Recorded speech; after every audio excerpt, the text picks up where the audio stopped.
ఎప్పుడైనా ఆలోచించారా ఒక టాపర్ కి ఒక యావరేజ్ స్టూడెంట్ కి ఉన్న డిఫరెన్స్ ఏంటి అని? ఒక టాపర్ అంటే బై బర్త్ ఇంటెలిజెంట్ గా ఉంటారు, వాళ్ళకి IQ levels and brain power చాలా ఎక్కువగా ఉంటుంది కాబట్టి వాళ్ళు చదువుతారు, ఇదే కదా సొసైటీ అనుకుంటుంది. కానీ ఇందులో ఏ ఒక్కటి కూడా కరెక్ట్ కాదు తెలుసా. టాపర్స్ అవ్వాలి అంటే, మార్క్స్ రావాలి అంటే ఓ ఎయిన్స్టీన్ అంత బ్రెయిన్స్ ఉండనవసరం లేదు. టాపర్స్ వాడే స్ట్రాటజీస్ తెలిస్తే చాలు. అండ్ మెయిన్లీ ఈ రోజు ఈ క్వశ్చన్స్ కి కూడా ఆన్సర్ చేద్దాం. నెంబర్ 1, అసలు ఒక టాపర్ ఎలా చదువుతాడు అండ్ ఒక యావరేజ్ స్టూడెంట్ ఎలా చదువుతాడు, డిఫరెన్స్ ఏంటి?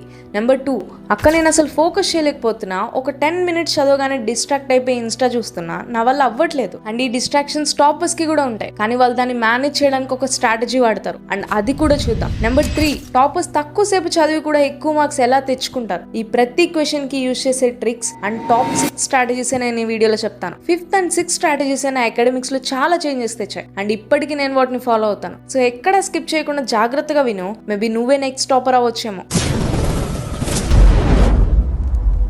ఫస్ట్ ఆఫ్ ఆల్ అసలు నువ్వు చెప్తే ఎందుకు వినాలి అండ్ నమ్మాలి అని డౌట్ రావచ్చు. సిన్స్ నేను నా చైల్డ్హుడ్ నుండి అదే జాతికి సంబంధించిన దాన్ని బ్రో. బట్ నా ప్యాషన్ ఈ కాంటెంట్ క్రియేషన్ వల్ల నేను ఎప్పుడు నా స్టడీని ఎఫెక్ట్ చేసుకోలేదు. అండ్ ఏ స్ట్రాటజీస్ అయితే నాకు 10th ఇంటర్లో 97-98% కి అండ్ మెయిన్స్ లో 98.34% స్కోర్ చేయడానికి అండ్ స్టిల్ టుడే బీటెక్ లో 10 CGPA తెచ్చుకోవడానికి యూజ్ అయ్యాయో అవే ఈ రోజు నేను నీకు షేర్ చేస్తాను. అండ్ పాయింట్కి వస్తే నీకు ఎప్పుడు డౌట్ రాలేదా, అరే నెలల నుండి లేదా సెమిస్టర్ అంతా చదివితే రాంది ఎగ్జామ్ ముందు ఒక్క రోజు ఆర్ 1 day బ్యాటింగ్ తో ఎలా గుర్తుంటుంది, ఎలా వస్తుందిరా అని? అదే భయం. ఎందుకంటే నీకు ఆ భయం ఉంది, రేపు ఎగ్జామ్ ఉంది, రాయాలి, ఫెయిల్ అయితే ఆ పర్టికులర్ కాన్సిక్వెన్సెస్ ఎదుర్కోవాలి అని. ఆ భయంతో నువ్వు చదువుతావు కాబట్టి అంత ఈజీగా నీ బ్రెయిన్ కి ఎక్కుతుంది. ఎగ్జాక్ట్లీ ఇదే చెప్పాలి అనుకుంటున్నా. స్టడీ విత్ పర్పస్, ఇదే టాపర్స్ ఫాలో అయ్యే నెంబర్ 1 స్ట్రాటజీ. అవును చదవాలి, కానీ ఎందుకు అనే క్వశ్చన్ కి నీ దగ్గర ఆన్సర్ ఉంటే ఎలా అనే క్వశ్చన్ కి నీకు ఆటోమేటిక్ గా ఆన్సర్ వస్తుంది. వాళ్ళు ఎప్పుడు అందరూ చదువుతున్నారు కాబట్టి చదవరు, వాళ్ళు ఎందుకు చదువుతున్నారు అన్న రీజన్ వాళ్ళ బ్రెయిన్ లో చాలా గట్టిగా ఉంటుంది.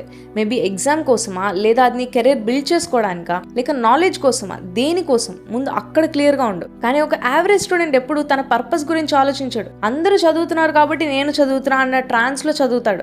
వాడు చేస్తున్నాడు కాబట్టి నువ్వు కూడా చెయ్యాలి అని చేస్తే పులిని చూసి నక్క వాత పెట్టుకున్నట్టు అవుతుంది. So do it on purpose. And number 2, toppers focus on quality more than quantity. కానీ ఒక యావరేజ్ స్టూడెంట్ క్వాంటిటీ పైన ఫోకస్ చేస్తాడు. నేను ఈ రోజు 30 pages చదివాను, నిన్న 50 pages చదివాను. బ్రో నువ్వు అన్ని పేజెస్ చదివావు ఓకే, కానీ అందులో ఎంత నీకు గుర్తుంది, ఎంత ప్రొడక్టివ్ గా చదివావు? ఎగ్జాక్ట్లీ టాపర్స్ దీనికే ప్రిఫరెన్స్ ఇస్తారు. So prefer quality over quantity. And number 3, ఇది మనలో మోస్ట్ ఆఫ్ ద మెంబర్స్ ఉండే problem, getting out of distractions. Rahul అని ఒక యావరేజ్ స్టూడెంట్ ఉన్నాడు. తను ఈ రోజు ఈవినింగ్ 6 నుండి చదువుదాం అనుకున్నాడు, కానీ అదే టైం కి తన ఫోన్ రింగ్ అయింది, ఎదర్ కాల్, మెసేజ్, ఎనీథింగ్. అలా టైం 6:30 అయిపోయింది. కానీ రాహుల్ ఏమనుకుంటాడు, ఎలాగో టైం వేస్ట్ అయిపోయింది కదా, 7 నుండి స్టార్ట్ చేద్దాం లేదా రేపు స్టార్ట్ చేద్దాం అనుకుంటాడు. కానీ ఇదే సిచ్యువేషన్ ఒక టాపర్ ఎలా ఆలోచిస్తాడు అంటే, సరే వేస్ట్ అయిన టైం నేను ఎలాగో తీసుకురాలేను కదా, సో ఉన్న టైంలో నా బెస్ట్ ఇస్తా అనుకుంటాడు. బ్రో భయపడకు, డిస్ట్రాక్షన్స్ అందరికీ ఉంటాయి, కానీ నీ మైండ్ సెట్ తో దాని నుండి ఎలా బయటకు వస్తావు అనేది important. And number 4, start small. నీ అకాడమిక్స్ లో స్మాల్ టార్గెట్స్ పెట్టుకో. చాలా మంది చేసే మిస్టేక్ ఏంటి అంటే, నేను ఈ రోజు నుండి 12 hours చదివేస్తా, 10 hours చదివేస్తా అని స్టార్ట్ చేస్తారు. కానీ 1-2 days కి ఆ డిసిప్లిన్, ఎక్సైట్మెంట్ అన్ని పోతాయి. అసలు అలవాటే లేనిది సడన్ గా రోజుకి 12 hours ఎలా చదువుతాం? So start with small targets. ఈ రోజు 1 hour అండ్ మేబీ రేపు 2 hours. ఎగ్జాక్ట్లీ టాపర్స్ కూడా ఇదే ఫాలో అవుతారు. అండ్ నెంబర్ 5, ఈ ట్రిక్ నాకు నా అకాడమిక్స్ లో చాలా యూస్ అయింది అండ్ స్టిల్ నేను ఇప్పటికీ దీన్ని ఫాలో అవుతాను. అదే రిమెంబరింగ్ కీస్. ఈ స్ట్రాటజీ ఆల్మోస్ట్ అందరూ తెలియకుండానే ఫాలో అయిపోతారు. ఎలా అయితే ఎగ్జామ్ ముందు రోజు జస్ట్ సైడ్ హెడ్డింగ్స్ చూసుకొని వెళ్ళి కింద సినిమా స్టోరీస్ రాసొస్తారు. You have to note the key points. Because నువ్వు ఒక కాన్సెప్ట్ నేర్చుకుంటున్నప్పుడు దాన్ని బై హార్ట్ చేయడం ఆపేసి అసలు ఆ కాన్సెప్ట్ ఏంటి, వాడు ఏం చెప్పాలనుకుంటున్నాడు, అందులో ఉన్న కీ పాయింట్స్ నోట్ చేసుకో.